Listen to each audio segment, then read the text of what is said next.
Hey guys, so I was just recently talking with a fellow cleanser about where a good place to buy some of the items, uh, especially the pantry staples. And I'd mentioned Walmart.ca. Walmart's not like in store isn't generally a very good place to get lots of these natural sort of health food items, but online they have a lot of different things that you can get. So I filled my cart with lots of stuff from the shopping list, things that you might need for cleanse week, and I thought I'd go through them and share with you. The total there, it's you won't have to spend that much. I put in lots of different teas. You could probably get away with you can get away with not buying any tea, or you can buy a couple different kinds of tea and nuts and seeds and all that. You don't have to buy all of them. You can just maybe pick one. So hopefully your total won't come to that much. Okay, I'll get started. So, Epsom salts. You don't have to buy Epsom salts, but it does help with. We call it a detox bath. You put in about a cup or 2 cups into your bath and soak for about 20 minutes. That's in the ebook, so you can get those. And price is the same pretty much everywhere. Okay, and then here's some different teas. So I'll go through these. Dandelion tea is a nice one for liver detox, which is actually when you're doing a cleanse, that's one of the main organs that you're trying to detoxify. So that's a nice one, and has kind of a similar flavor to coffee. It's not quite the same, but it's a nice replacement. Okay, I'll just mention I'm not normally a tea drinker, but when I give up coffee for a week, I find that I like to have something hot, so I replace it with tea. So yeah, I'll go through lots of different choices. Licorice herbal tea is another one.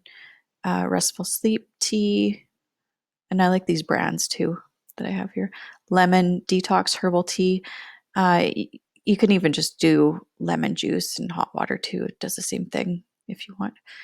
Um, Vanilla rooibos tea. Peppermint tea is good for digestion. Ginger and peppermint are both nice to have after like a big meal, after you have your supper. Sip on that for a little while, and maybe you won't feel like having desserts if you have tea. So there's the ginger. Okay, and then on to there's rice. I like basmati rice, but you can get pretty much any kind of rice you like. Lentils, here's dry lentils. I think there's maybe one or two of the recipe have lentils, so you can get that if you want to. Chickpeas, that could go into like a Buddha bowl or roasted chickpeas. I think I have a recipe on there for those. That's like a nice crunchy, salty snack in the evening. Beans, and that's good with usually with like a Buddha bowl. Vegetable broth, that's in some of the recipes for the soups. Raisins, you don't have to get raisins, but I find those are nice if you really want something sweet. So instead of like having candy, sometimes that'll do the trick. Dates, kind of the same idea. If you want something sweet, you can eat them on their own. Sometimes I'll slice them in half and put some nut butter and maybe a walnut in it. Or you can, if you have a food processor, you can make your own layer bars. And shredded coconut, there's a few recipes with that, I think. Rice paper, these are easy to do, the spring rolls. And there's a recipe, I'm pretty sure a recipe for that in the book. So you can choose to do that if you want for one of your suppers. Coconut milk is good in, I think there's a couple soup recipes with coconut milk, in an afternoon or an evening smoothie where you want it creamier, you want it more like a milkshake. It's good in that, or in um, like a banana ice cream. If you have a food processor or a really good blender, you can make like a thick shake, so it's kind of like an ice cream. And then almond butter, it's a bit more expensive than peanut butter, so you can even just, if you want to save costs, you can just do the natural peanut butter. With the nut butters, I want you to watch that it doesn't have added sugar or any, or I guess just it doesn't have sugar in general or any added oils. So it should just be the natural. And then nuts and seeds, I just want you to watch that they're raw, because otherwise they'll be roasted in an inflammatory oil.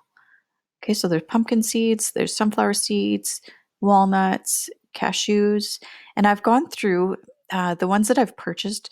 They're generally a healthier option, and they're also a more inexpensive option. So I tried to find something in the middle. Like you could buy the organic seeds, but that's quite a bit more expensive. So I tried to pick something that was kind of in the middle where it's still healthy but not too expensive.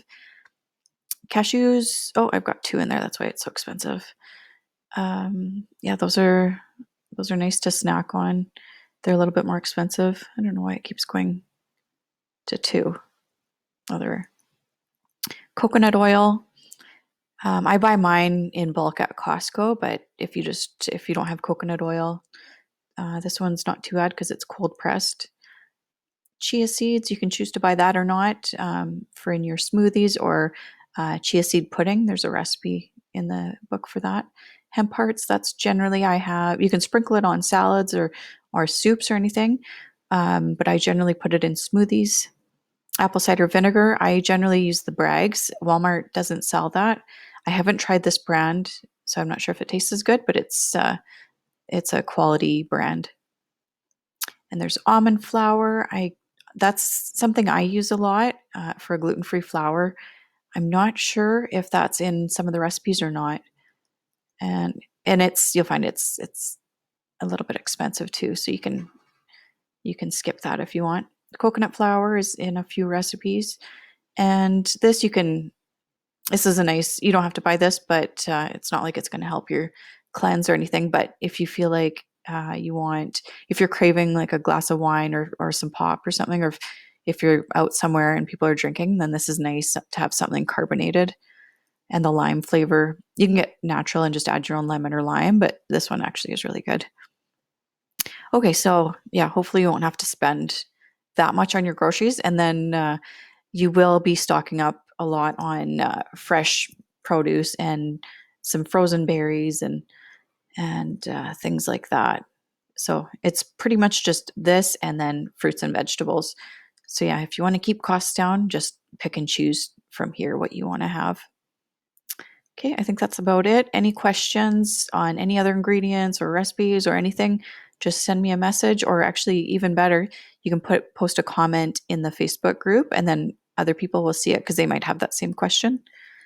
Okay, I'll talk to you guys later. Thanks. Bye.